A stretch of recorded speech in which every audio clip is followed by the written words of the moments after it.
दोस्तों, जूनियर शिक्षक भर्ती के इस महत्वपूर्ण वीडियो में आप सभी का बहुत बहुत स्वागत है। इस वीडियो में हम बिल्कुल आपके पाठ्यक्रम के अनुसार प्रश्नों को करेंगे डिस्कस। और यहाँ पर जो प्रश्न लिए गए हैं ये बिल्कुल उसी प्रकार के प्रश्न हैं जिस प्रकार के प्रश्न आप परीक्षा में क्वेश्चन पेपर में देखेंगे। तो सभी प्रश्न ध्यान से देखिए और ये देखिए कि आप कितने प्रश्नों का उत्तर दे सकते हैं। और देखिए, ये जो वीडियो है इससे आपको ये पता चलेगा कि आपकी तैयारी का लेवल अभी क्या है। हालांकि आगे वीडियोज आपको और मिलते रहेंगे, आपकी तैयारी और बेहतर से बेहतरीन होती चली जाएगी। तो देखिए, दो प्रश्न मैं आपसे पूछूंगा यहाँ पर करंट अफेयर के, उसके बाद के जो बाकी के प्रश्न हैं वो भारतीय स्वतंत्रता आंदोलन पर आधारित है। तो सभी प्रश्नों को गौर से देखिए। पहला प्रश्न होगा कि विश्व शेर दिवस कब मनाया गया। ये प्रश्न बड़ा इंपॉर्टेंट है। विश्व शेर दिवस कब मनाया गया और इसका उत्तर क्या होगा। तो दोस्तों, इसका उत्तर होगा 10 अगस्त। याद रखना, 10 अगस्त को मनाया गया विश्व शेर दिवस और इसकी शुरुआत हुई 2013 में।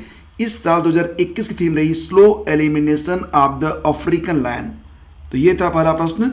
एक प्रश्न और पूछता हूँ आपसे करंट अफेयर का। बताओ कि न्यू एजुकेशन पॉलिसी 2020 को लागू करने वाला पहला राज्य कौन सा बन गया है और दूसरा राज्य कौन सा बना है ये भी बताओ।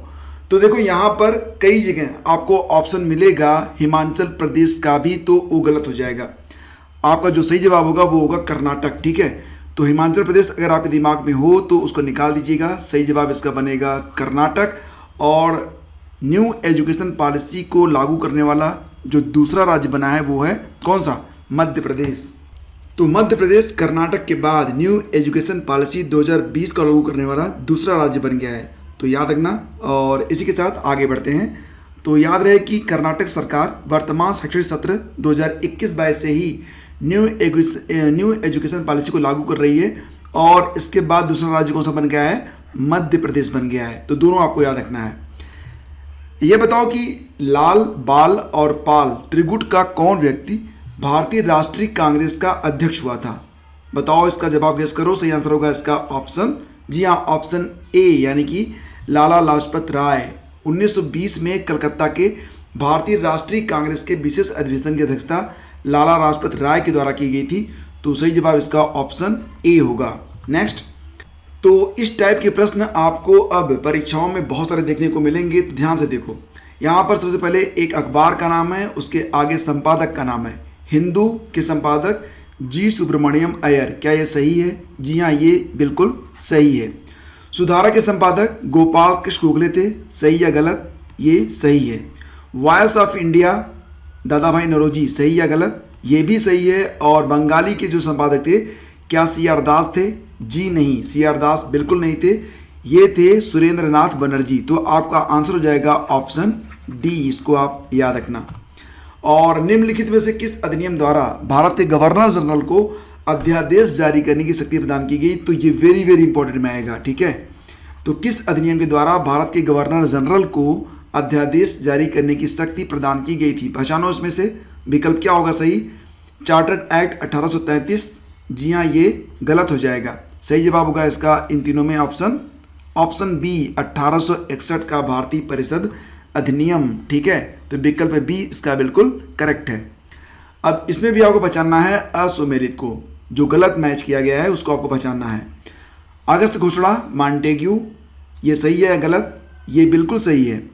अगस्त प्रस्ताव लॉर्ड लिंडथिगो। सही या गलत? ये बिल्कुल सही है। अगस्त संकल्प जवाहरलाल नेहरू, ये सही है या गलत? ये गलत है। इसकी जगह क्या होना चाहिए? इसकी जगह होना चाहिए महात्मा गांधी, तभी बिल्कुल सही हो जाता। और प्रत्यक्ष कार्रवाई दिवस ये कब मनाया गया? तो ये मनाया जाता है प्रतिवर्ष। अभी हाल ही में मनाया गया था, 16 अगस्त को ही इसका रिमेम्बरेंस मनाया गया था। और इसके लिए जो मोटिवेट किया था वो थे कौन? मोहम्मद अली जिन्ना। अब बात यहाँ पर जिन्ना की हो रही है तो एक प्रश्न यहाँ पर बनता है जिन्ना से संबंधित, वो मैं आगे आपसे पूछूंगा। फिलहाल ये बताओ कि पत्रकार के कर्तव्य का निर्वहन करते हुए जेल जाने वाला प्रथम भारतीय कौन था। तो इसका उत्तर क्या होगा? इसका उत्तर हो जाएगा विकल्प ए, यानी कि बाल गंगाधर तिलक। ठीक है, बाल गंगाधर तिलक को यह सजा 1882 में कोल्हापुर के महाराजा से अंग्रेजों के द्वारा जो दुर्व्यवहार किया गया उसकी कड़ी निंदा के फलस्वरूप मिला था। तो ये प्रश्न कई बार पूछा गया है यूपी पीएससी में, तो ये प्रश्न बार बार पूछा जाता है। यूपी ट्रिपल एससी की परीक्षाओं में भी ये प्रश्न कई बार रिपीट हुआ है, तो इसको आपको याद रखना है। सुभाष चंद्र बोस के त्यागपत्र के बाद भारतीय राष्ट्रीय कांग्रेस का अध्यक्ष कौन बना? अभी यूपी ट्रिपल पीटी की परीक्षा में ये प्रश्न पूछा गया, तो इसका उत्तर बहुत सारे लोगों ने गलत कर दिया। उन्होंने लिख दिया पट्टाभी सीतारमैया, जो कि गलत हो गया। सही आंसर इसका क्या होता? सही आंसर इसका होता ऑप्शन सी, यानी कि राजेंद्र प्रसाद। ठीक है, तो 1939 के भारतीय राष्ट्रीय कांग्रेस का जो त्रिपुरी अधिवेशन हुआ था, उसमें सुभाष चंद्र बोस ने गांधी समर्थित उम्मीदवार पट्टाभी सीतारमैया को हरा दिया था और विजय प्राप्त की थी। लेकिन कांग्रेस वर्किंग कमेटी के चयन के मुद्दे को लेकर गांधी से मतभेद हो गया, तो बोस ने त्यागपत्र दे दिया। फलस्वरूप राजेंद्र प्रसाद को अध्यक्ष चुना गया था। तो ये प्रश्न बड़ा इंपॉर्टेंट है, अभी हाल ही में पूछा गया था। आगे बढ़ते हैं। आज़ाद हिंद फौज का विचार किसने सुझाया? अब यहाँ पर अगर आपके मन में आ रहा है कि सुभाष चंद्र बोस, तो गलत हो जाएगा। सही जवाब होगा इसका ऑप्शन ए, यानी कि मोहन सिंह। देखिए फ्रेंड्स, यहाँ पर आज़ाद हिंद फौज का गठन भारतीय युद्धबंदियों को लेकर मोहन सिंह ने किया था। जब 4 जुलाई 1943 में सुभाष चंद्र बोस सिंगापुर पहुँचे, तो आज़ाद हिंद फौज की कमान उनके हाथों में सौंप दी गई थी। तो इसका विचार आया था मोहन सिंह जी के दिमाग में। अब वही प्रश्न आ गया जिसके बारे में मैंने आपको बताया था कि नेहरू राष्ट्रभक्त हैं जबकि जिन्ना राजनीतिज्ञ, ये किसने कहा है? तो ये बड़ा इंपॉर्टेंट क्वेश्चन है, कई बार यूपीएससी तक भी पूछा गया प्रश्न है। नेहरू राष्ट्रभक्त हैं जबकि जिन्ना राजनीतिज्ञ, ये कथन किसका है? मौलाना आज़ाद का है। विकल्प डी इसका सही है। मौलाना आज़ाद की एक किताब है, कौन सी किताब बताओ? इंडिया विंस फ्रीडम, उसी में ये बात लिखी गई है मौलाना अबुल कलाम आज़ाद के द्वारा। गांधी की रामराज की अवधारणा क्या थी? सही साधन और सही लक्ष्य, अस्पृश्यता और मद्य निषेध, खादी और चरखा, सही था सत्य और अहिंसा। ऑप्शन डी इसका करेक्ट है। और विदेश में प्रथम स्वतंत्र भारतीय सरकार किसने स्थापित किया? सही जवाब होगा इसका बरकतुल्ला, सुभाष चंद्र बोस, लाला हरदयाल। सब गलत हो जाएगा, सही हो जाएगा राजा महेंद्र प्रताप सिंह। और ये सरकार बनी कहाँ पर थी? तो वहीं पर बनी है जहाँ आजकल बड़ी चर्चा हो रही है, अफगानिस्तान के काबुल में। कब बनी थी? 1915-16 में बनी थी।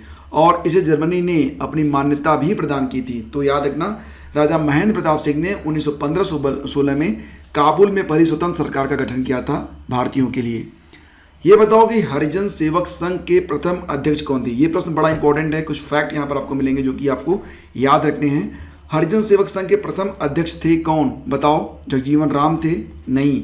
घनश्याम दास बिरला, बी.आर. अम्बेडकर, अमृतलाल ठक्कर में से कौन? सही जवाब घनश्याम दास बिरला है। विकल्प बी सही होगा। तो हरिजन सेवक संघ की स्थापना कब हुई? 30 सितंबर 1932 को एक अखिल भारतीय संगठन के रूप में हुई। पहले इस संगठन का नाम क्या था? पहले इस संगठन का नाम था अस्पृश्यता निवारण संघ, और आगे चलकर 13 सितंबर 1933 को इसका नाम हरिजन सेवक संघ रखा गया। वर्ष 1932 में पूना समझौता महात्मा गांधी व डॉक्टर भीमराव अंबेडकर के बीच हुआ था। इस समझौते में हरिजनों के लिए पृथक निर्वाचन क्षेत्र गठित करने की योजना को समाप्त करके उनके लिए सीटें रिजर्व किए जाने का प्रावधान किया गया था। तो प्रश्न बड़ा इंपॉर्टेंट है, याद रखना है आपको। ये बताओ कि आर्यों का आदि देश एक किताब है, ये किसकी रचना है? विवेकानंद, एन.ए. बेसेंट, शंकराचार्य, बाल गंगाधर तिलक। तो आंसर हो जाएगा ऑप्शन डी, यानी कि बाल गंगाधर तिलक। इनकी एक किताब और है, कौन सी किताब है? उनका नाम है, किताब का नाम Arctic home of the Aryan, जिसमें बाल गंगाधर तिलक ने यह माना है कि आर्यों का जो मूल देश था वो कौन सा था? उत्तरी ध्रुव था। और तिलक के अनुसार आर्यों ने ऋग्वेद की रचना सप्तसैंधव में आकर की थी। सप्तसैंधव मतलब भारत में आकर। और यहाँ पर शंकराचार्य काफ़ी चर्चित नाम है, एग्जाम में पूछा जाता है, याद रखना कि शंकराचार्य ने अद्वैतवाद का प्रतिपादन किया था, जबकि विवेकानंद का नाम जाना जाता है रामकृष्ण मिशन की स्थापना। और 1893 में सर्वधर्म सम्मेलन हुआ था। कहाँ पर हुआ था? ये शिकागो में हुआ था, के लिए जाना जाता है। और कौन सी घटना महाराष्ट्र में घटित हुई? ये बताओ। भील विद्रोह, कोल विद्रोह, रंपा विद्रोह या फिर संथाल विद्रोह। सही जवाब होगा इसका ऑप्शन ए, यानी कि भील विद्रोह की घटना हुई थी। कब हुई थी? ये घटना 1812 से लेकर 1819 के बीच में हुई थी। और जब ये विद्रोह हुआ तो इसको लीड किया था सेवरम, जो नेता थे इस विद्रोह के, उनका नाम था सेवरम ने। और कंपनी के अनुसार इस विद्रोह के लिए बाजीराव द्वितीय और त्रैंबक जी दांगलिया ने भील जाति को उकसाया था। अब एक प्रश्न है आप लोगों के लिए, और आज जो प्रश्न है थोड़े से कम है क्योंकि अभी बहुत सारे काम बचे हुए हैं तो उसको निपटाना है, लेकिन आपके लिए प्रैक्टिस भी लेकर आना था। तो आज 15 प्रश्न है, कल से आपको 30 प्रश्न मिला करेंगे, ठीक है। 30 से ज़्यादा ही रहेंगे, कम नहीं रहेंगे। और बिल्कुल टू दी पॉइंट चलेंगे हम। आपके जो अलग अलग टॉपिक हैं उसको भी करेंगे कवर। तो सब कुछ देखते रहिएगा, एक भी वीडियो आपका मिस नहीं होना चाहिए अगर आप चाहते हो कि आपकी तैयारी अच्छे से हो। तो ये प्रश्न आपके लिए है, इसका उत्तर आपको बताना है। नील आंदोलन का जमकर समर्थन करने वाले हिंदू पैट्रियट के संपादक कौन थे? तो इसका उत्तर आप गूगल करना, किताब में देखना, लेकिन बताना जरूर, ठीक है। तो फ्रेंड्स, आज की वीडियो में बस इतना ही। सीखने मिलेंगे आपसे एक नए वीडियो में। और हाँ, अगर आप चाहते हो कि ये सीरीज लगातार चलती रहे तो वीडियो को लाइक और शेयर करना बिल्कुल भी मत भूलिएगा। और जो भी दोस्त आपकी तैयारी कर रहे हैं उनको भी बताइएगा इस सीरीज के बारे में, इस टेस्ट के बारे में। Thank you so much.